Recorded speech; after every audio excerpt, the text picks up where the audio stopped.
Les amis, voici comment gagner une fortune en seulement quelques minutes. Restez accrochés parce que ce qui va suivre va vous permettre de pouvoir gagner énormément par rapport à votre activité. Que vous soyez déjà dans le commerce ou pas du tout, si vous regardez cette vidéo, je peux vous faire une promesse et qui n'est pas des moindres, que vous pourrez gagner 2 fois plus que ce que vous gagnez exactement aujourd'hui avec le produit que vous commercialisez. Je vais vous expliquer exactement comment vous pouvez fixer vos prix pour inciter davantage des personnes à acheter vos produits beaucoup plus chers. Et même si vous ne vendez pas encore quelque chose, ce n'est pas grave. Vous pouvez vous inspirer de cette vidéo pour apprendre comment fixer vos prix. Le constat est que beaucoup de personnes ne savent pas vraiment comment valoriser leurs produits et parfois ils bradent. Donc, allons dans le vif du sujet. Si vous pouvez noter aujourd'hui là où vous êtes sur un bout de papier, le prix moyen de ce que vous vendez, disons que c'est 100 euros. Je veux que vous écriviez là maintenant sur un papier, un bout de papier, 10 fois, 50 fois, 100 fois. Donc, si votre produit coûte peut-être 100 euros, 10 fois correspondra à 1000 euros, 50 fois correspondra à 5000 euros, 100 fois correspondra à 10 000 euros. Peu importe le type d'entreprise que vous avez, si vous voulez vraiment gagner beaucoup d'argent, croyez-moi, vous devez vendre plus cher. Il n'y a aucun avantage de toute façon à être la deuxième personne ou la personne la moins chère sur le marché. Le seul avantage stratégique à être le moins cher sur le marché signifie que vous avez adopté peut-être cette stratégie et vous avez construit votre entreprise, votre business autour de l'efficacité peut-être opérationnelle, où vous vous êtes dit je vais brader et donc peut-être j'aurai plus de clients. Comprenez qu'en vous appuyant sur la capacité à fournir la même chose pour moins cher, peut-être que vous serez perdant. Si ce n'est pas en tout cas votre cas et que vous essayez simplement de correspondre à certaines entreprises qui percent et vous pensez vraiment vendre moins cher, je vous déconseille. Parce qu'à la fin, c'est vous qui perdez parce que vous allez vendre à perte et le rendement ne sera plus pareil. Peu importe, et écoutez-moi, ce que vous vendez, vous devriez avoir en tout cas quelque chose qui est 10 fois, 50 fois ou 100 fois plus cher. Par exemple, moi quand j'ai acheté mon tout premier costume, je me rappelle, c'était pour aller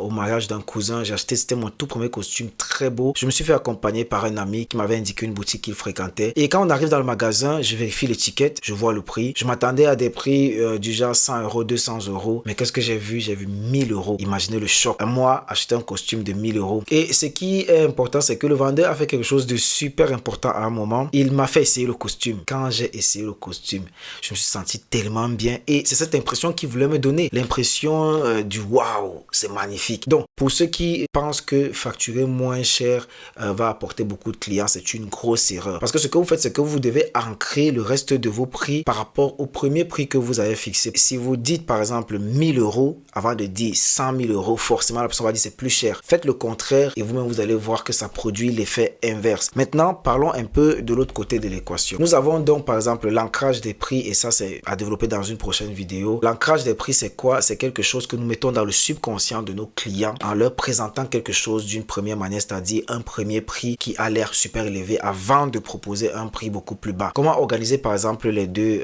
options que je viens d'expliquer? Et ça c'est une question très essentielle. Moi j'aime utiliser par exemple l'exemple du petit, moyen et grand. Donc ce que vous devez savoir c'est que vous pouvez appliquer à des choses comme ça dépend de votre business, c'est dans le transport, dans le commerce, peu importe. Disons que vous avez 10 euros pour le petit, 5 euros pour le moyen et vous avez cette option de prix intermédiaire, c'est-à-dire fixer un prix au milieu des deux prix. L'endroit où vous placez le prix intermédiaire, comprenez bien, va indiquer quel prix correspondra mieux au client. C'est psychologique. Certaines personnes achètent par exemple toujours la chose la moins chère parce qu'ils se disent allez, ils n'ont pas assez d'argent ou bien voilà, c'est pas grave, peu importe la qualité. Mais les personnes suivantes, ces personnes-là sont influencées par les prix en général, c'est le prix. Donc si j'ai un produit à 5 euros et un produit à 10 euros, ce que moi je vais faire en tant que commerçant, c'est fixer un prix intermédiaire 6 euros juste pour tester certains clients et voir et même parfois filtrer la clientèle parce que il y a des personnes qui vont forcément venir acheter sur les 6 euros. Nous avons 5, 10 et nous avons au milieu par exemple 6,50 euros.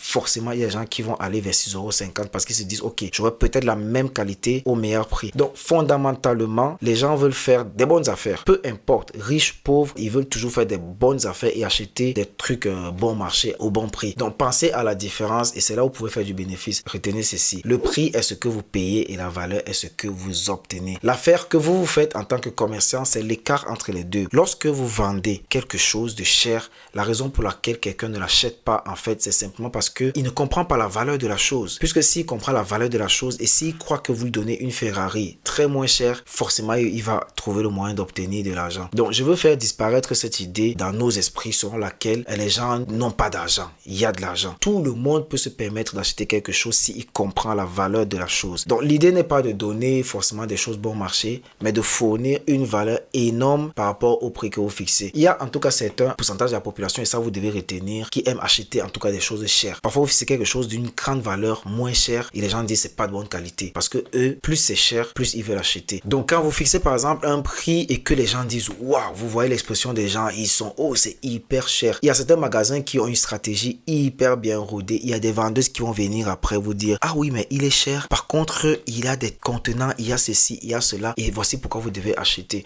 Donc pour résumer, si vous voulez gagner beaucoup plus d'argent, vendez les choses plus chères. Ça c'est le secret ultime même des grandes marques, Gucci et autres. Et ce que vous devez absolument faire, c'est utiliser des prix d'ancrage pour créer une perception de valeur élevée, hyper élevée et organiser vos options de tarification de manière stratégique pour maximiser vos ventes. Le prix est ce que vous payez, la valeur est ce que vous obtenez. Offrez une valeur énorme par rapport au prix et vous verrez vous-même les résultats. C'était tout pour cette vidéo. Si vous avez aimé, likez, abonnez-vous et on se retrouve à la prochaine vidéo. Ciao.